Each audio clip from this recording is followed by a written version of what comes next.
Welcome to NASA Science Live. This is your chance to interact with NASA experts and have your questions answered in real time. I'm your host, Tahira Allen. Today, we're diving into the excitement surrounding the upcoming total solar eclipse that will cross North America, passing over Mexico, the United States, and Canada. If you have questions throughout the show, you can send them in using the hashtag AskNASA on social media or drop them directly into the comment box wherever you're watching. Now, this eclipse isn't just any ordinary celestial event. It is a rare opportunity for millions to witness the moon completely block out the sun, turning day into dusk for those in the path of totality. And get this will be the last total solar eclipse to cross the contiguous United States for the next 20 years. What makes this even more special is that an estimated 31.6 million people live within the path of totality. And if you're not in the path of totality, no worries. Everyone in the contiguous United States will have the chance to see at least a partial solar eclipse. Now picture this, a collective pause as people across the U.S. gaze upward to experience the wonder of the cosmos together. I can't wait. And today I'm joined by Dr. Gina DiBraccio, a sun expert who's going to walk us through how to prepare for the April 8th event. Gina, welcome. Hi, Tahira. Thanks for having me. And thank you so much for being here. Now, can you kick off by telling our viewers a little bit about your role here at NASA? Sure. So I'm the Deputy Director of the Heliophysics Science Division at NASA's Goddard Space Flight Center. That means I'm helping to oversee an organization of scientists that are studying heliophysics, which is the study of the sun and its influence on everything. So we're looking at the physics of the sun, but also how it impacts the Earth's magnetic field, the upper atmosphere, and really just understanding how the whole system works together. That is great. And Gina, I'm so happy to be here with you again today. Yes. Gina and I had a blast hosting last year's annular solar eclipse, and I think it's safe to say we are thrilled to be back again for the total solar eclipse. Now, before we dive into some details, Gina, can you help clear something up for me? Sure. What exactly sets an annular solar eclipse apart from a total solar eclipse like this year? Okay. So when a solar eclipse happens, the moon is going to cross in between the Earth and the sun. And when that happens, the moon's shadow is cast on the Earth, and we can look up in the sky and see it. Now, for an annular eclipse, the moon is going to be just a little bit farther away so that it doesn't completely block out the sun. And that's what you can see on the screen here. You're left with a ring of fire in the sky. Cool. Now, for a total solar eclipse, the moon is going to be closer to the Earth so that the sun is completely blocked, and that way we can see the solar corona. It's that hot upper atmosphere of the sun that we can't see with our visible eyes on a day-to-day basis. So it's really good to know that difference because, it's my understanding that in total solar eclipse, the safety tips then are a little bit different than an annular. Right, exactly. And so for our viewers at home, we have a special guest, someone you might recognize, who's here to let us know how to safely view the April 8th event. Hi, eclipse enthusiasts. Lance Bass here, and I want to tell you how to protect those eyes and stay safe during a solar eclipse. During these celestial events, the sun, earth, and moon are in sync, creating solar eclipses. You can look directly at the sun during a total solar eclipse, but only when it's completely covered by the moon for a brief period known as totality. This is a really special moment. At all other times, you should wear eclipse glasses so that you don't say bye-bye-bye to your vision. Seriously. And eclipse glasses are not the same as regular sunglasses. No, they're not. Safe solar viewers are thousands of times darker and will have a specific certification that you should look for right here. Don't be a space cowboy and try to look directly at the sun. If you don't have eclipse glasses, you can use an indirect viewing method, like a pinhole projector. You can make one of these with something as simple as an index card with a hole, or a colander, or even your hands. With the sun at your back, you can safely project an image of the sun through the hole onto a nearby surface, like the ground. It's gonna be me who is wearing my eclipse glasses, and so are you. Okay, we are already seeing a lot of questions pouring in online from our viewers watching, so let's jump right into this Q&A. Now remember, if you're watching live, you can submit your own questions for Gina using the hashtag AskNASA or by posting them in the comments wherever you're watching today. Alrighty, Gina, our first question is from... Oh, it actually looks like, so we've got kind of a group question here. Okay. It looks like a lot of people watching are asking about notices that may have been issued in certain areas with guidance on how to prepare for crowds and preventative measures meant to reduce traffic. Could you give us a little bit more info on how to best prepare for April 8th? Sure. So as you said earlier, Tahira, along the path of totality, we have about 31 million people. We have a lot of people, which is so cool to think about. So it's already crowded to begin with. And of course, we'll have people traveling into that area to make it even more crowded. So, you know, just think of the preventative measures that you can take in case you get stuck in traffic. So make sure you have gas in the tank. Make sure if you have a battery operated car, you've charged up, you have some extra food and water with you. If there are traffic lines, you know, just be prepared to have patience and wait a little bit for that. Thank you, Gina. And so we have our next question is from a user on Facebook who wants to know what science will be done during the total solar eclipse. Right. One of the things that we're most excited for at NASA is actually performing different science experiments during the eclipse. Now, a favorite that I like to talk about is that we're using NASA's WB-57 high altitude research jet to perform some experiments. So the jet, cool. The jet's going to fly across the path of totality so that it gets a little bit longer in totality than if you were just standing on the ground. And what that means is that the instruments on board are going to look up at the solar corona and take images so that we can study the composition of the corona, understand how particles are accelerated and charged, and also be able to study dust that is around the sun that we can't really understand when we look at just on a day-to-day basis either. And this is only an experiment that can be done during a total solar eclipse? Is that right? Right. So we do have instruments called coronagraphs that are essentially artificial eclipses, and they will block out the sun so that we can study the corona. But the way that the light bends around these coronagraphs, we can't actually get deep down into the corona itself in that lower part of it. So for the total solar eclipse that happens naturally, it allows us to get down into the lower part of the corona, which means this is one of the only times that we can, you know, study this area of the sun. That is amazing. And so we have our next question on Jordan, from Jordan on YouTube, who wants to know, why is it bad to view a solar eclipse directly? Okay, thanks for that question, Jordan. Yeah. So we want to be really careful about eye safety during any eclipse or even on a day-to-day basis. You don't want to look at the sun so that you're not causing any permanent damage to your eyes. Now, the way that it works for a total solar eclipse is that during the partial phases, you need to have the proper safety viewing that we just heard about. You can have the eclipse viewing glasses, you can make a pinhole projector, and you need to use that to see the partial eclipse. If you're in the path of totality, during totality, you don't need to have those glasses. You can look directly up at the sky and see the sun because it will be blocked. So you're just looking at that corona. You're not actually going to be looking at the sun, but only for totality. And I have a great follow-up from Mouse757 on YouTube who wants to know, where is the path of totality for this event? Okay, you can go to the NASA website, go.nasa.gov/Eclipse Explorer, and it will show you the map so that you can actually see where totality is located. But across the U.S., it will stretch beginning down in Texas, all the way through Ohio. We'll have a station in Cleveland doing the broadcast too, and then up through Maine as well. Yeah, exactly. And thank you for that. And then our next question is from Matthew Hinson on YouTube, who asks, what happens to the moon and the sun as seen from Earth?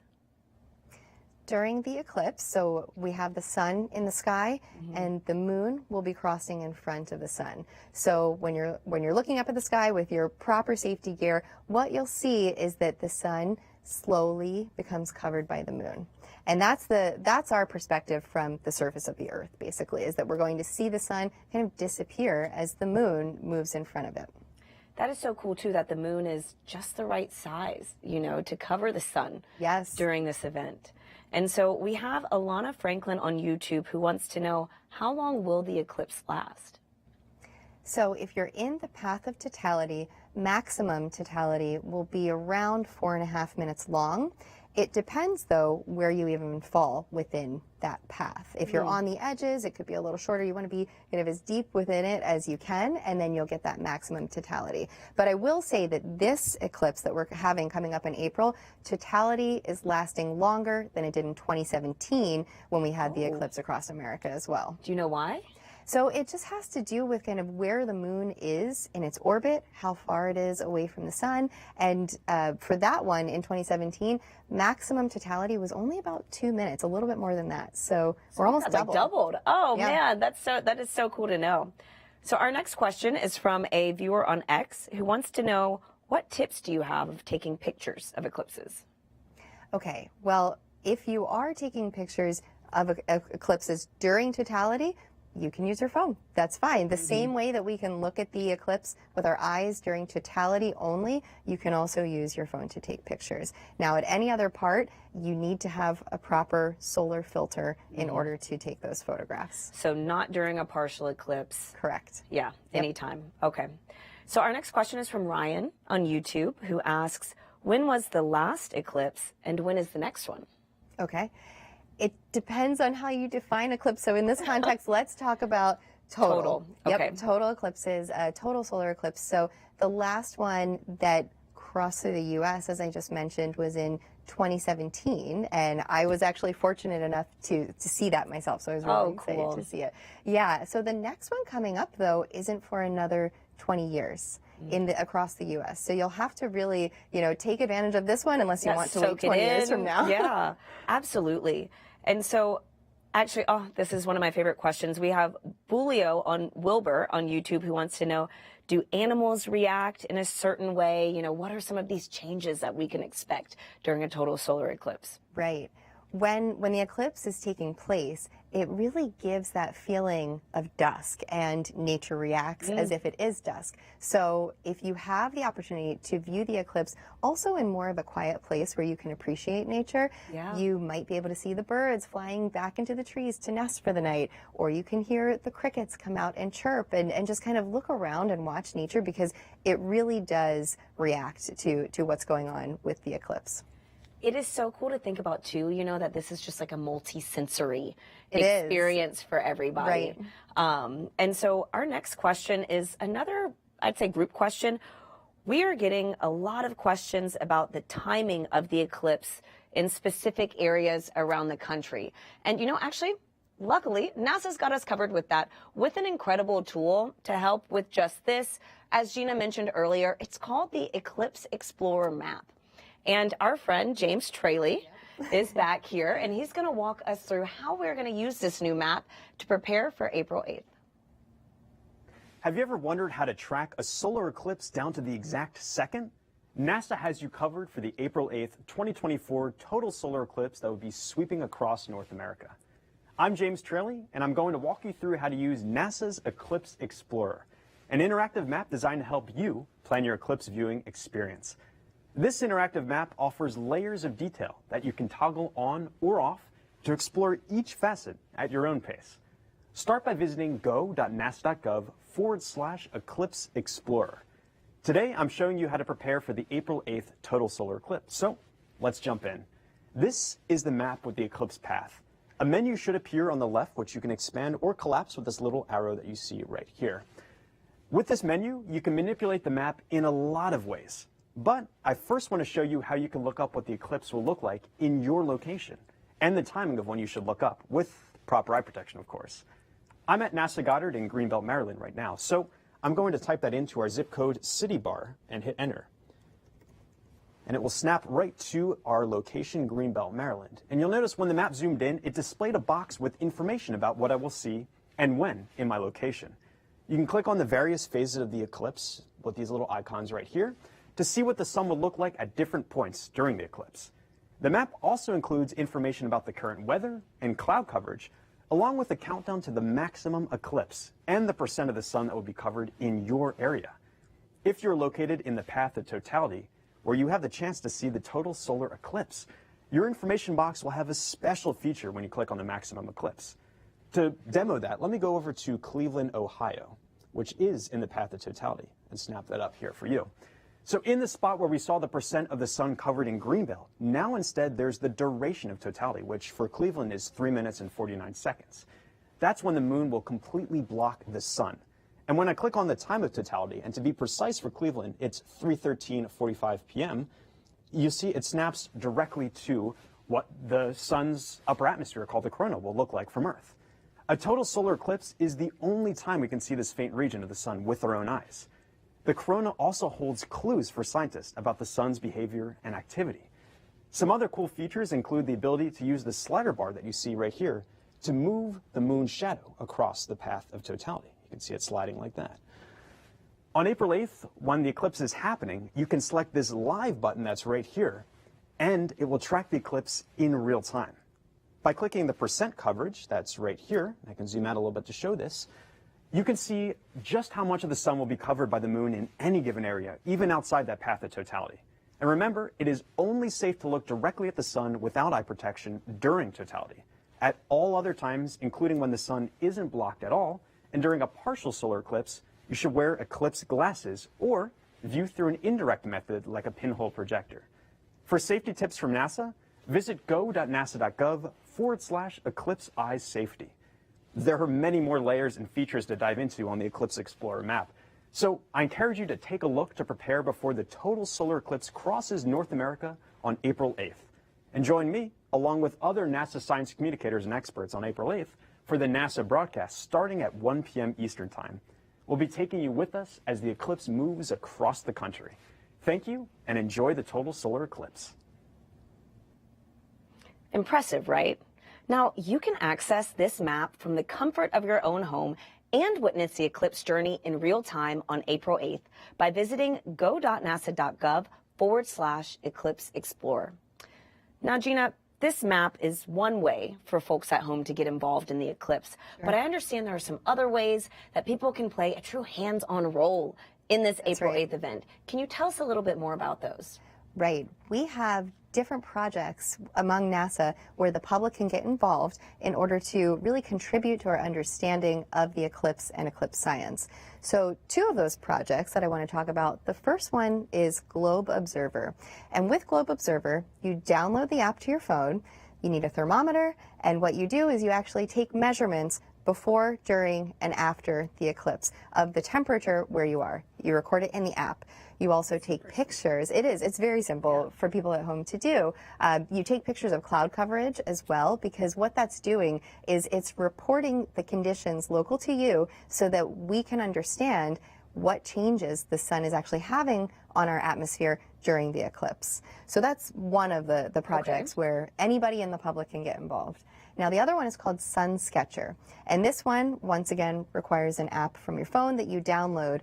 And you're going to put your phone down and actually just let it take pictures during the eclipse. And what it will do is focus on the Bailey's beads that form. So that's kind of the light that you see peeking around the moon as it's covering the sun. Oh, cool. And those Bailey beads are the light coming through kind of the peaks and valleys on the moon, where it helps us to understand the size of the sun and the shape of the sun and really kind of what's going on there with the structure of the sun. And so with that one, again, just a simple app that you download, you leave your phone go, and it takes the measurements for you. I mean, technology these days, you know, right? Like it just completely fascinates me that you can do NASA science from your cell phone. And if you're interested in learning more about these projects that Gina just mentioned or other ways that you can do NASA science, visit go.nasa.gov/do eclipse science. Now, Gina, not only will we be able to witness a total solar eclipse on April 8th, I've heard that for those in the path of totality, you could also see some other things in the sky around that time. Oh, that's right. Could you tell us a little bit about what we could expect? Sure. So we actually have the opportunity to see some planets out in the sky during totality, because when totality occurs, it's going to cover up the sun and it makes the sky darker. So we have the opportunity, as you see on the screen here, to see Jupiter, also Venus. Those are going to be 2 of the brightest planets in the sky. But then right along there, Mercury, Saturn, Mars, those are all faintly visible. And then even more exciting, there's a comet that can be visible too. That's Comet 12P. It's faint, but depending on, how dark your area is and whether you can see it in the sky, take a look and this will be an interesting planetary alignment. Absolutely. And I mean, as if this day wasn't, rare, exciting enough. Now we've got this planetary alignment, we've got a comet. Right. And so fingers crossed on clear skies. Now we have some more questions coming in. Okay. Let's get to a few of them. Sounds good. All right. We have Twilight, linkable on YouTube, who asks, I heard that some eclipse glasses don't have the right specifications to protect your eyes properly. When shopping for glasses, what specifications do I need that will protect the eyes? Sure. When you're buying those glasses, of course, you always want to get them from a credible source. One way to check is there's a standardized number. It's called the ISO. You want to look for number 123122. And I think we have some people from my NASA team here that can input that in the chat so that you can make sure that you're getting those glasses with the right safety specs as well. Okay, great. Thank you. Thank you for that. And so our next question is from Antonio Rabid on YouTube, who asks, do we know what the weather will be like during the eclipse? Right. So the weather will depend on whatever location you're in. Okay. Yeah, but we just heard about that Eclipse Explorer map, and that actually has real-time weather information in it where you go to your location and you can find out what the weather will be during the eclipse there. I have I'd say a good follow-up to that. Halloween Hool 31 on YouTube asks, will temperature change during totality? Oh, yes. So this is something that is one of the most fun things to experience. Yeah. And we experienced this during the annular eclipse, too. It completely blew my mind. Right. So. We're shivering up on stage a little bit. Yeah, the temperature will drop. The sun is blocked and the energy, the heat coming from the sun into the atmosphere, it changes the atmosphere. And that's also why we have this Globe Observer public project that we were talking about to measure those temperature changes. So, there's different things that will affect how much the temperature will change. For instance, how humid it is in your location, but you will feel that temperature drop, and it can be as large as 10 to 15 degrees. Yeah, I mean, even just for what we experienced with annular, like you said, I mean, we're like shivering on stage, and then for totality, what, we expect it to be even a little bit more? Yeah, probably a little bit more than what we had for annular. But even for the annular eclipse, a majority of the sun was blocked. So, get chillier in both of those instances. So I know we touched on this earlier, but for those of us who are just tuning in and watching, can you explain again what is the key difference between an annular solar eclipse and a total solar eclipse? Right. And so basically a solar eclipse happens when the moon crosses in front of the Earth, in between the Earth and the sun. Now for annular eclipse, the moon will not be blocking the sun completely. It's going to leave a ring of fire because the moon is just a little bit farther from the Earth in this case. For the total solar eclipse, the moon will be slightly closer to the Earth, and it will block out the sun so that we can see that upper atmosphere of the sun, the corona, as the sun is obstructed during that totality. So the viewing here that you see on the screen, that's the main difference in the effects, whether you get to see the solar corona or if you're looking at the ring of fire in the sky. And so we've been touching a lot about, the path of totality and being in totality for a total solar eclipse. Sure. And so we've got a few viewers who want to know, what if I'm not in the path of totality? What can I expect on April 8th? Yeah, and, it's just as exciting and spectacular if you're not in the path of totality. You won't get to see the corona because the sun won't be completely covered, but you'll still get to experience a partial eclipse. And depending on where you are, the amount of that partial eclipse will vary. You can go to the Eclipse Explorer map to see just what coverage you have, but viewing a partial eclipse is really exciting too, and you'll still get some of those temperature changes and the changes around you as well. So whether you're in totality or seeing that partial eclipse, it's still cool. Exciting. Yeah. So we have Mary Usman on YouTube who wants to know, is cell phone disruption expected? Will this affect any of our communications during the eclipse? Oh, that's a great question. And so, there is space weather activity that can disrupt our cell phones when the sun is sending harmful radiation out into space. It can impact the Earth's upper atmosphere and cause minor blips in cell phone. However, first of all, we have different things in place to avoid that. And specifically during the eclipse, that's not really something that we have to be worried about. But I'm glad that people are thinking in that direction. That's great. Yeah, and you mentioned studying space weather, things like that. We have another viewer who wants to know, what missions does NASA have that study the sun, and what mysteries are we hoping to solve? Okay, well, right now, NASA, in the Heliophysics Science Division, we have the Parker Solar Probe mission. And this mission is actually flying into the upper atmosphere of the sun. So that solar corona that we're talking about viewing during the eclipse, Parker actually flies through it and touches it.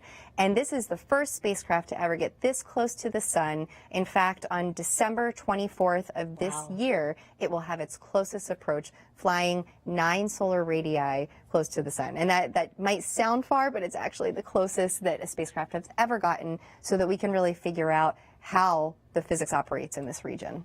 Okay, now 9 solar radii. Can you give us an idea? Oh, yeah. So I'm going to ask my team here to give us some stats on that and put it in the chat, just so we can get it maybe into miles for people to understand. Yes, that would be great. But it is much closer to the sun than we are, so that we can touch the atmosphere there. Awesome. And so our next question actually, again, has to deal, with the sun and its activity. It's from Fox McCloud on YouTube, who wants to know, will we see solar flares during the eclipse? That could very well happen. Now, the sun has an 11-year activity cycle where the activity is ramping up and down. And when it ramps up, we see more of those solar flares, we see coronal mass ejections, and more. And right now, we are gearing towards solar maximum, which means we have more of this solar activity happening, and you can see the explosive flares occurring. So if we were ever to see some of this activity during the eclipse, this would be the time, because we have tons of activity happening. So fingers crossed with your solar telescopes or your viewing, that we can see some solar flares erupting. Is there any certain science we can only conduct during a total solar eclipse? This is another viewer on YouTube. Okay. Right. So some of the experiments that we have going on with NASA are things that we can only do during the eclipse. One project that I'll talk about is looking at ham radio operations, and actually how the radio signals are impacted over the atmosphere. So the radio signals will be sent over the atmosphere, and during the eclipse, the atmosphere changes. And what we can do is have these ham radio operators send their signals to really understand the impacts of the sun on the upper atmosphere and how it might change those radio communications.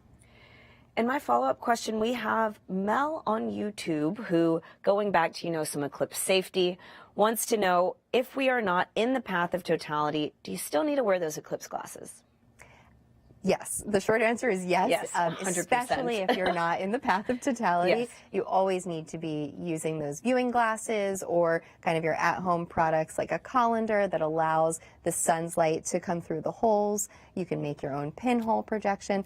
Something that's really easy, you can just take your hands and kind of weave them together to create your own holes. And you put them down towards the ground, you let the sun come through, and you look at the ground. That's one way to see the eclipse. And what are you seeing on the ground then at that point? You'll actually see what looks like the crescent suns that is the eclipse that's happening. So you'll see the partial eclipse being projected onto the ground. And so my next question is from, okay, we have somebody that actually has a follow-up to our conversation earlier about the solar flares. Okay. So they want to know, are solar flares dangerous to us on Earth? Great. Oh, this is a great question. So the Earth has a magnetic field that shields us from a lot of these, harmful radiation particles that come from the sun. Yeah. So for us, first of all, not every solar flare will be directed towards Earth. They're directed in all different directions towards different planets, or not even towards any planets at all. The ones that are directed towards Earth, really our magnetic field and our atmosphere works to shield us from a majority of those particles. Now, when we have astronauts in space, we do have different protective measures that we take to protect them. We work on predicting when these flares might take place, when they might arrive, and our astronauts have radiation covering that they can actually shield themselves if they need to. And so I actually want to stay on that topic. That's a great follow-up. Well, I have a great follow-up to that topic. For someone who wants to know, how does the study of the sun, I guess, heliophysicists Sure. work with our efforts of sending humans into space, to the moon, and even farther into the solar system? Right. Well, personally, some of the research that I do is on Mars and understanding how the sun impacts Mars. And we want to understand this because one day we're aiming to send humans to Mars. So we really need to understand how this radiation coming from the sun, or these solar flares that we're talking about, how they might impact the different planets. We can take data from different NASA missions that are studying these planets to really assess how the atmosphere or a planet's magnetic field might be impacted by particles coming from the sun. And then we create tools that we can use to protect our astronauts when they go to travel to other places such as the moon or Mars. So another great follow-up. Inspector on YouTube wants to know, will the International Space Station be affected by this total solar eclipse then?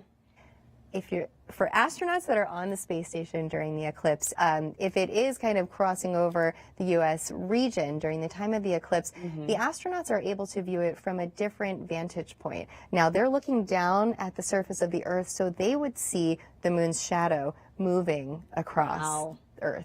Yeah, so it's a different perspective than what we're seeing. You can see it on the screen there. That's from one of the previous eclipses. That's the moon's shadow actually being cast onto the surface of Earth. There you go, as seen from the space station. So that's a great view and a unique perspective to have. That is. And it's really amazing that we are able to, have photos from both the ground and space with the International Space Station. Yep. And Mary Hart on YouTube wants to know, for the total solar eclipse this year, does NASA plan to photograph it from the ground at all?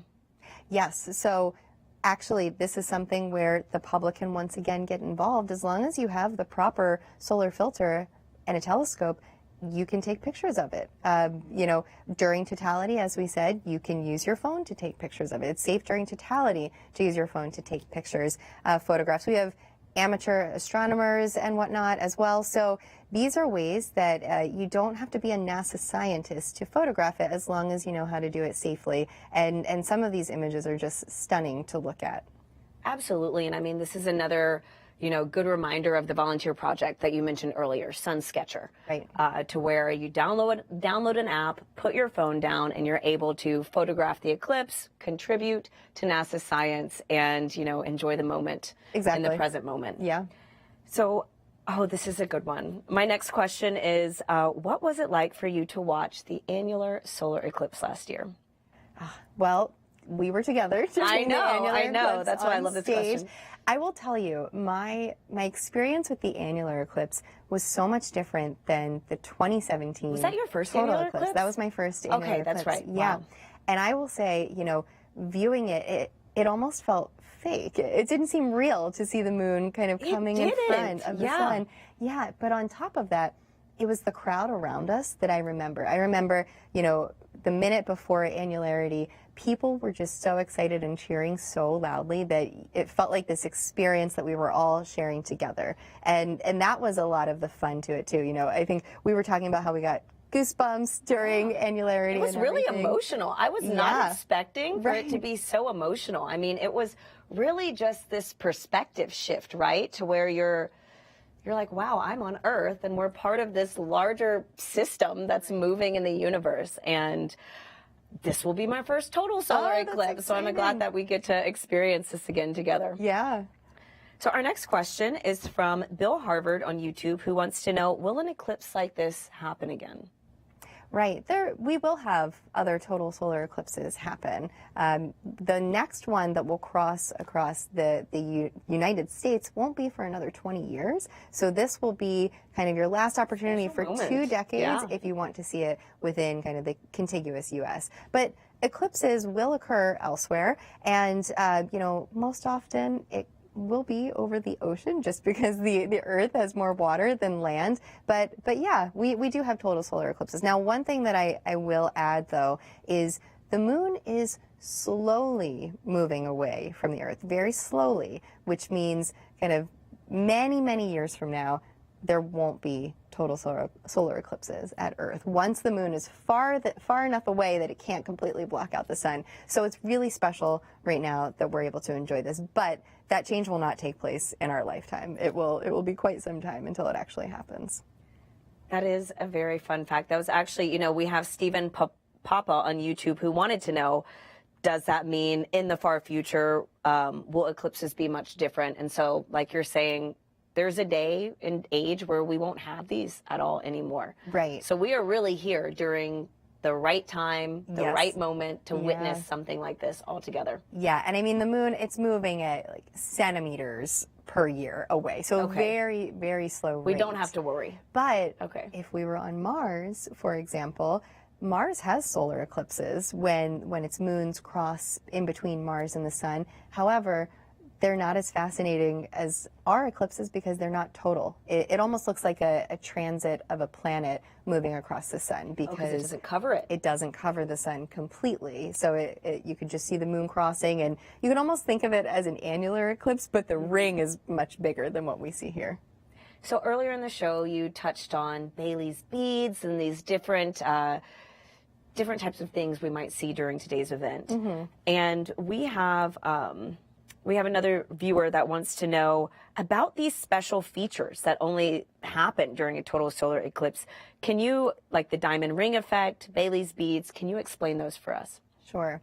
So on the surface of the moon, there are craters, there are peaks, there are valleys, and when these Bailey beads or diamond rings occur, that's where you see the light of the sun just kind of piercing through some of these surface features of the moon. And the sun just kind of peeks out in between the peaks and the valleys so that you can get that shiny diamond ring effect.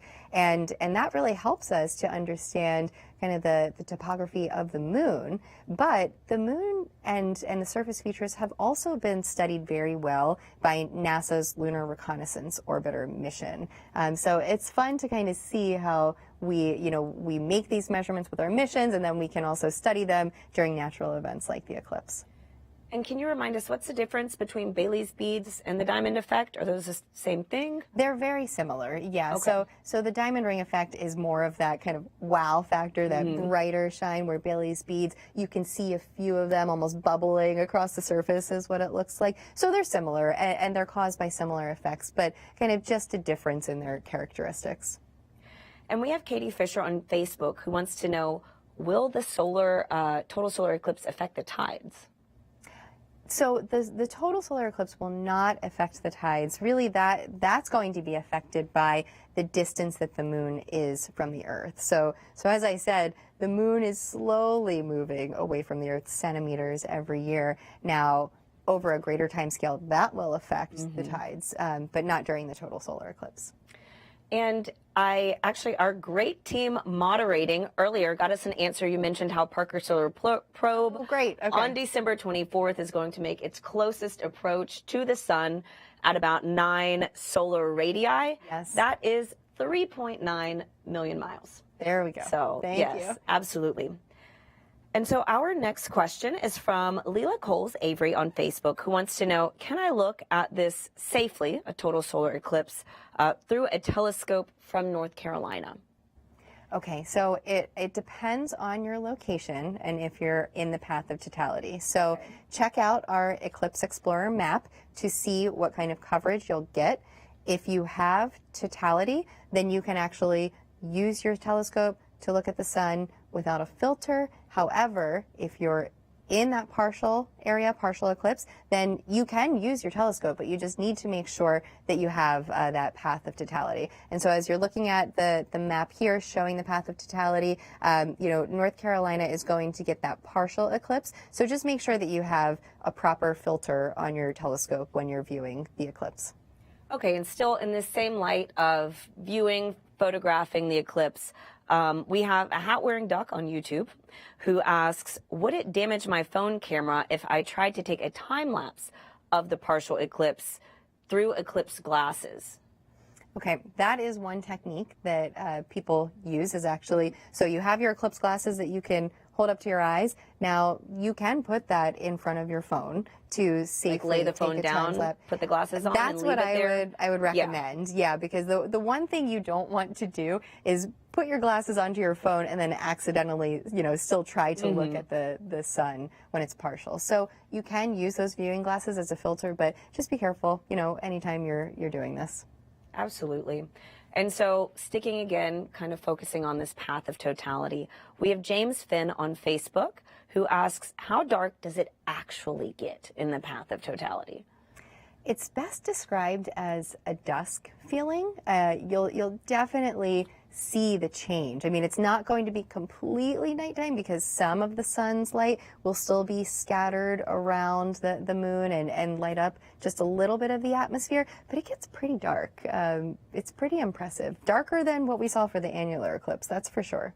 Now, for those of us who have not witnessed a total solar eclipse before, could you tell us about your experience seeing one for the first time? My total solar eclipse, so I was in Nashville in 2017 with my family, and we were kind of off the beaten path in the middle of nowhere, so we got to really experience the nature effect, seeing the birds go to the trees, hearing the crickets come out. But I do remember once that totality occurred, we were all just kind of looking at the sky and kind of screaming and getting excited, oohing and aahing. It's just something that until you experience it, it's really hard to imagine, but it's so great.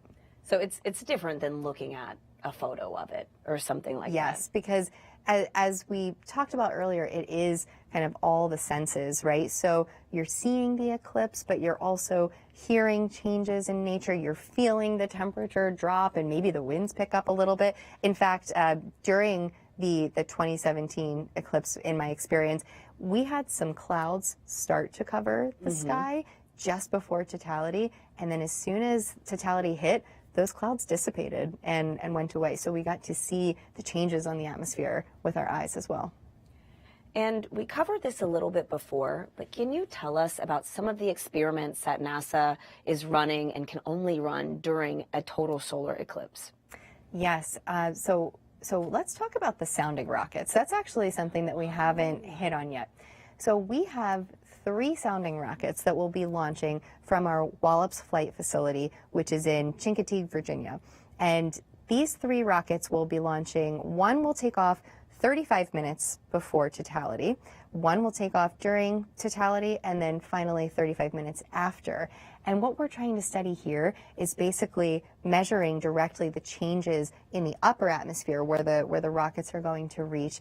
And we're doing it before, during, and after so we can see the change kind of in how it propagates. Now, where these rockets are launching, it's not actually going to be within the path, but as the moon and its shadow, as the shadow of the moon is moving across that path, it's having changes in the local atmosphere, and they kind of propagate out, almost like a boat going through the water and making a wake. Yeah, it's kind of the same thing. So we're trying to see how those changes propagate out in the atmosphere. So we've got a plane. Yep. We've got rockets. We've got rockets. Is there any other, instrument that NASA is planning to use to study the solar eclipse? I know last year for the annular, we had balloons. Is there anything like that? There are balloon projects, in fact, led by various schools. We have a ton of balloons that will be launching, science balloons measuring all over. And so that's something that you see on the screen here. Some of the students getting ready for those balloon experiments. There's also radio telescopes in California that will be kind of measuring those radio waves coming from the sun, because any active regions that are occurring on the sun at that time, they're going to be covered up by the moon. So as the radio telescope is just looking at the sun and these active regions are covered, we can see it's turning them on and off, so we can see where the waves are coming from and where they aren't, so to understand what the sources are, basically. So we're studying this from, every single angle. Everything that we can possibly do. Yes. That is great. So our next question is from Happy Thumbs Gaming on YouTube, who wants to know, for the solar eclipse, will all of the United States be able to view it? All of the 48 contiguous states will view some sort of eclipse. If you're in the path of totality, you'll have the opportunity to view that total solar eclipse. If you're not in the path of totality, then that's where you'll see a partial eclipse. So as long as you're within those contiguous 48 states, then yes, you can see it. And you hit on this a little bit earlier, but why does this eclipse have totality for such a longer duration? You mentioned that this year is almost double from 2017. Right. Why is that? Right. The moon's orbit actually isn't circular around the sun. It's elliptical. So it all depends on where the moon is in its orbit and really how close the moon is or how far it is from the Earth. And so for this one, compared to 2017, we're going to get that shadow just cast a little bit. The path will be a little bit wider. The shadow is going to really make that eclipse last a little bit longer just based on where the Earth is with respect to the sun. And Bert on YouTube, who wants to know, being so close to the equinox, why is the path of totality at such an angle with the equator? Yeah, so it depends. The moon's orbit is tilted by 5 degrees. And of course, with Earth, we have seasons as well. So there's kind of this game that you have to play between, the orbit, right, of the Earth and the moon and how the Earth is tilted, how the moon's orbit is tilted. And it changes kind of the geometry of where the eclipse occurs and how long and everything. So earlier, we spoke a little bit about photographing a total eclipse with a cell phone. Now we have a viewer on YouTube who wants to know if pointing a telescope to the sun will damage the telescope during this event. Right. We have filters for telescopes as well, solar filters that you put on your telescope so that you can safely view the eclipse. So that's what I would recommend, especially if you're in that partial eclipse area. Now for the total eclipse, that's when with our own eyes, we don't need to have the glasses on and you don't need to have a filter for your eclipse. But it also depends on what you're trying to see. If you're trying to see that corona in a certain light, you might want a filter for that too, that allows you to take different types of images and different science as well. Okay. For those just joining us, we have another question from Scientific Potato on YouTube who wants to know, will animals under the total solar eclipse be acting weird? They will be, yes. Nature changes during the eclipses. It gets confused. Nature basically thinks that the sun is setting and that it's nighttime, and that's where we kind of have animals getting ready to go to sleep, birds going to the trees, crickets that come out and chirp. So that is part of the whole eclipse viewing experience, is to really kind of see and hear nature around you as well. You mentioned something too, I remember from the annular eclipse, something about spiders and their webs. Oh, there is something with spiders. I can't remember it off the top of my head, but I think it has to do with, their spiders coming up and their webs coming up and down too. That's right. And so our next question is actually from a viewer on YouTube who wants to know, what advice do you have for anybody who might be experiencing this solar eclipse for the first time? I love this question. I would say really take a moment to embrace it and, experience it with as few distractions as possible. I mean, I know that we're all excited to take pictures of the eclipse to be able to share the experience.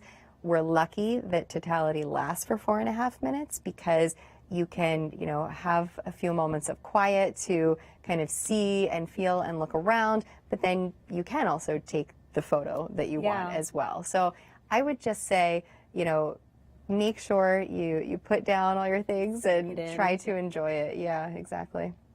Well, Gina, unfortunately, that is all the time that we have for today. Okay. But thank you so much for just joining us and for answering so many questions from our viewers. I am so excited to be sharing NASA's stage in Kerrville, Texas with you in just a few weeks. Yeah, thanks, Tahira. It was great being here today, and I'm really looking forward to our broadcast in Kerrville. And thank you to everyone who joined us online. We had some fantastic questions today and really love getting to engage with you live like this. We hope you enjoyed learning more about the total solar eclipse and feel better prepared for the upcoming event. Now make sure you set a reminder to join us on April 8th. We will be streaming the eclipse live from all over North America, following that path of totality as it sweeps across Mexico, the U.S., and Canada. There are a variety of ways for you to get involved. You can watch the NASA broadcast on multiple streaming platforms, including in Spanish, by heading over to go.nasa.gov/eclipse 2024 live. You can also take a look at NASA's website to see if there are eclipse events near you at go.nasa.gov/eclipse events.